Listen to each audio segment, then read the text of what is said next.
In a world of rapidly evolving information, spotting fake news and disinformation is getting more difficult. So, to walk us through some tips to avoid being caught in it, we're joined by Louis Baudouin-Lamar. Usually based in Montreal, we've reached him in Washington, D.C. That's where he's working ahead of the upcoming U.S. election. Thanks so much for giving us some of your time. Of course. Thank you for having me. So, how can an everyday person tell if something they're reading is true? There are quite a few signs that people can, quite a few tips that people can follow. The first thing I will always say is that if it looks fake, it's probably fake. So if a website or a source doesn't really look legitimate, if the spelling is not very good, the punctuation is not so good, if there's a lot of all caps sentences, if the person trying to convey information seems to speak more from a place of emotion than reason, then those are the first telltale signs.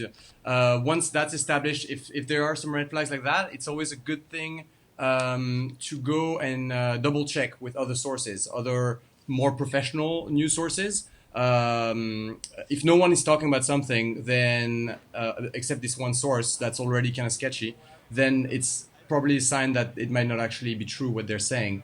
Another good thing to do is to check the dates of what they're talking about. Sometimes, especially with social media, people will share an article about something that happened maybe 1, 2, 3 years back, and it was true at the time.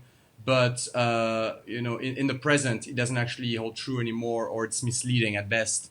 Those are things that happen. Lastly, often on social media, a lot of disinformation happens under the form of memes. So little visual content with some text on it. It's always good to go if people say try to share an information that's based on those kind of visuals, and people say this is outrageous, be outraged, look at this photo. It's always a good thing to go and double check where the photo came from, because it might be an quite often, if it's something false, it could be an out of context photo. And in order to do that, it's very easy. You can just right click on a photo and do a reverse image search. So usually with your browser, we'll say reverse image search on Google, and then you can see all the other places where that visual content was used. So those are all little tips that can help. What sorts of information are most vulnerable to disinformation? There's a bit of everything, like usually I used to say that in Canada there used to be a lot of things about, like religion, Islam, were topics that were mentioned a lot, as well as health. And as a matter of fact, health was always like a very big topic for disinformation.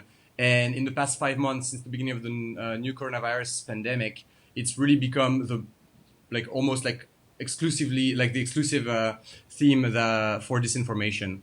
People care about their health. It's very normal. So they go online, and there are so many options in how one can inform oneself with social media and whatnot, that they might not get the right information and then share that.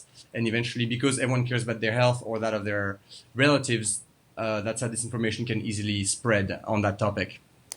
So, someone spots fake news, disinformation. What should they do about it? For my sake, it would be nice if they see it on Facebook. It would be nice if they could flag it. There are three little dots on top of every publication, and they can click on those three little dots and flag something as false. And then fact checkers like myself and other news organizations will look into it. Those are news organizations like the one that I work for, Agence France Presse, that are independent from Facebook. So there is really our editorial content is not dictated by them in any way, and so we can take care of that. Other than that, it's always a good thing, I think, to call in with if it's a relative that shared something that's false. It's always a good thing to call in, maybe not expose, maybe expose them in the comments, but just to say, hey, what you shared there, that's false, and it's not nice. Louis, thanks so much again for your time today. Of course, thank you for having me.